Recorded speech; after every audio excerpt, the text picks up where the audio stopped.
স্কুলের সাথে আর বাড়ি আর যা ইচ্ছা তাই করতেছে। ম্যাডাম গো সাথে দুর্ব্যবহার করতেছে, অভিভাবকের সাথে দুর্ব্যবহার করতেছে।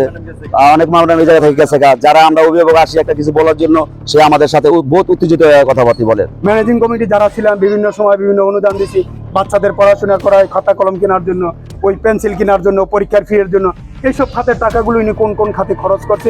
আমার প্রশ্ন হইলো আগে উনি যে পিছনের 2-3 বছরের হিসাবটা 2023 সাল থেকে হিসাবটা খরচ করুক। এলাকার যারা মুরব্বী স্থানীয় লোকজন আছে সবার সাথে আলাপ আলোচনা করিয়া যাতে সুন্দর একটা কমিটি গঠন করা যায়। যেহেতু শিক্ষা প্রতিষ্ঠান, আমরা সবাই চাই এটার মঙ্গল উন্নতি, সবাই এটার উন্নতি চাই। এই লক্ষ্যে আমরা একটা সুন্দর কমিটি উপহার দিতে চাই। এলাকার যারা গণ্যমান্য সুশৃঙ্খল ভদ্র মার্জিত লোক, তাদেরকে সবাইকে নিয়ে আমরা একটা সুন্দর কমিটি গঠন করতে চাই। এই উপলক্ষে আমরা এখানে উপস্থিত হচ্ছি।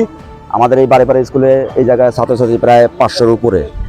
তো এই জায়গায় আমরা বিগত আমলে কমিটি ছিল আমাদের, তারপরে সরকার পতনের পরে এই কমিটি বিলুপ্ত হয়েছে। তারপরে আমরা এই স্কুলে যদি অনুদান দিতে চাই, সে আমাদের বলে এটা আপনাদের স্বার্থ কি? আমি পরীক্ষার ফিস দিতে চাইছি 500 পোলাপানের, যে 50,000 লাগুক আর যাই লাগুক এই টাকাটা আমি দেবো, সবাই গরিব আছে বড় লোক আছে, যাই ফিসটা আমি দেবো। তাই সে আমার বলে তা আপনার স্বার্থ কি? বাইপোর্স খবর পেলাম স্কুল ম্যানেজিং কমিটি গঠন করা হবে, কিন্তু আমাকে ইনভাইটও করে না, আমাকে জানানো হয় না। আমি কিন্তু স্টার্টিং সাবেক কমিটির সভাপতি এবং আমার কমিটির কাউকেই বলা হয়নি। তা আমার প্রশ্ন একটাই, সে কমিটি করে এটা নিয়ে আমার কোনো আপত্তি নাই।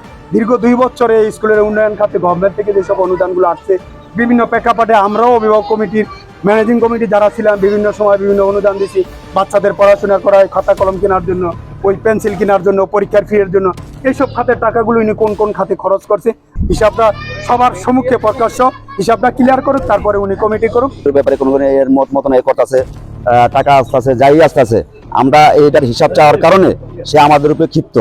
সে আমাদের কমিটি বা কমিটিতে করবে আমাদের কোনোদিন বলেও নেই, আসেও নেই, বলার কোনো প্রয়োজনও মনে করে না। এই স্কুলের হেডমাস্টার সে এককভাবে তার কিছু নিজস্ব লোকজন নিয়ে এই কমিটি গঠন করার পায়তারা করতে আছে। আমরা বিএনপির যারা নেতৃবৃন্দ আছি বা স্থানীয় যারা নেতৃবৃন্দ আছে, এলাকার মুরব্বী আছে, তারা কেউই জানে না। তাদেরকে না জানাইয়া সেই হেডমাস্টার সে এককভাবে তাদের কিছু মন গড়া লোক নিয়ে সে এই কমিটি গঠন করার চেষ্টা করতেছে। এই খবর পাইয়া আমরা স্থানীয় গণ্যমান্য লোকজন এবং বিএনপির কিছু নেতৃবৃন্দ উপস্থিত হয়েছি। আমাদের এখানে 13 জন জমা দিছে। তা আমরা হলো সাধারণ সদস্য 4 জন নির্বাচিত করতে পারবো, আর 2 জন হলো টিউ স্যারের অনুমতিক্রমে ইউনো স্যার মনোনয়ন দিবেন। তো ওইটা আমরা তাদের কাছে প্রেরণ করবো। তো এই জন্য ওই 4 জন নির্বাচনের জন্য যাচাই বাছাই কমিটিতে আমরা আজকে তাদেরকে নোটিশ করে আনছি।